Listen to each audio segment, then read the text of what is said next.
Moroccan lame prune tagine. Hello everyone and welcome to this new video. It will be different and I'm gonna share with you the meals, the recipes I love from different countries. And today it's gonna be Morocco, our destination, with this Moroccan lame prune tagine. Before I start, this is a test. I was testing it for the first time. This recipe that I really like a lot. However, I will tell you which meat and which cuts you can use to reproduce the lamb and prunes recipe presented in a tagine dish. I couldn't find the cuts I wanted, so I decided to test the recipe for the first time with what I could find. So I have here lamb, but it's not the cuts I wanted. Anyway, it will do. So you will have to choose lamb, either the shoulder or the leg. You can also choose beef by selecting the jarrets.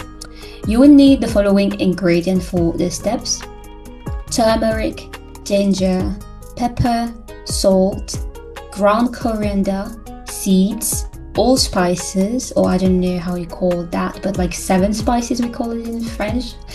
And you have cinnamon powder and batton, saffron hair, previously soaked in half a glass of water, as you can see here.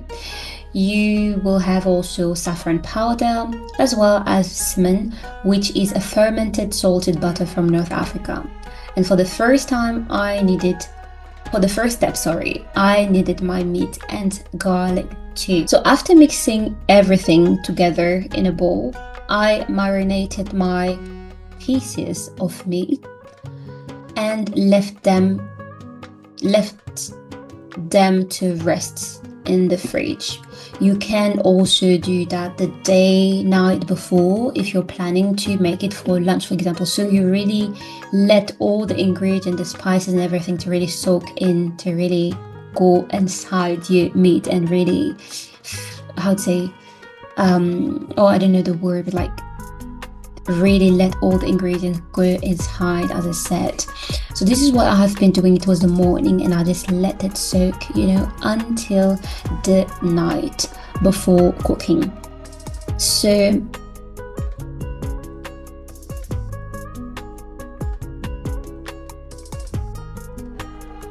that was here the Smen. I was talking to you about this fermented butter from North Africa. So honestly, I think that I could have waited to put it maybe when I will start cooking, but I don't know why I put it here. It was already done, so I just let it, because anyway it will go to the fridge, so it will still be hard, because it's butter. And it's not really melting with all the rest, but that's okay. That will be okay for the rest of the recipe, when it will be time to cook it. What I have done also is I wanted to anticipate certain tasks for the night, so you can already do that if you have time. And what I did is that I needed also almonds. So I have like natural pure without salt almonds that I needed to remove the skin.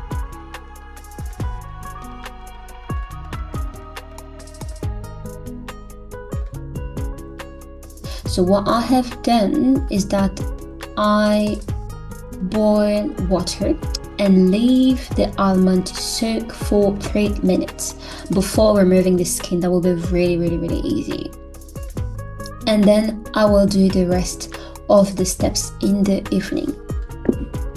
So here, as you can see, I was mixing all the spices I have. So right now, as I said, it's really a test. I think that next time with the proper meat cuts I want, and I will really maybe give you the proportion you need to use, because I was still kind of figuring out somehow. But yeah, anyway, I was mixing all this, as you can see, and I just put my meat inside that slowly again, to really let that soak in, and put it in every phase of the meat, every part, and just keep that in the fridge. So here I wanted, as I say, to anticipate some steps, and what I did is really to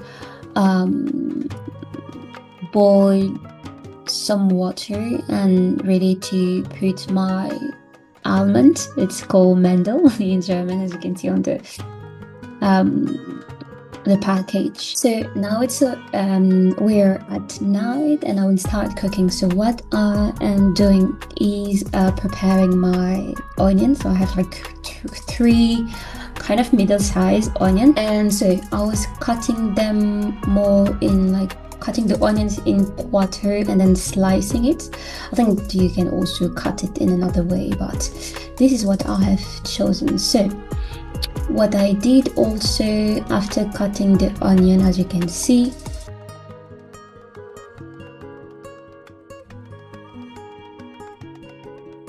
is to prepare a bouquet of parsley and coriander, which I secure with a kitchen wire.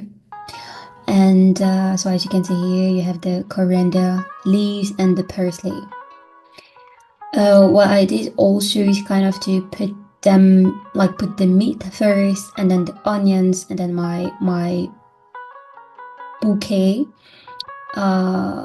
plus, so basically what I wanted to say, I think plus cinnamon button. What I wanted to say is that I let everything simmer, you know, keeping an eye on it time to time, just let the meat cook and everything. Meanwhile, I started preparing my prunes, without which, you know, my recipe would be incomplete. I put them in a stainless steel pan. Try the best as you can to use certain materials to cook your food. It's not easy, it's not cheap sometimes, but try the best you can to slowly remove all this. So back to our recipe. I added the water, so to my prune, a stick of cinnamon powder, honey, a little salt, and normally orange blossom, but I ran out, so I just made it without. I will add more butter towards the end. So once my meat looks ready, I just take it out and put it in an oven dish, brush it with butter and put it in the oven to grill and brown, you know, the outside. You will need sesame seeds more for decoration, but sesame is good for health, so why not? I toasted them a little and set them aside for the dressing. So now it's time to toast the almonds. So you can see that the sauce was slowly reducing here. The prunes are ready and look so delicious, so tasty. I tried it, it was, oh god, I can't even eat them like that. And the almond and sesame seeds are also ready. So now it's time for the dressing. And I would like to say, what do you think of this final look? Would you try it or not? Anyway, bon appetit and see you next time.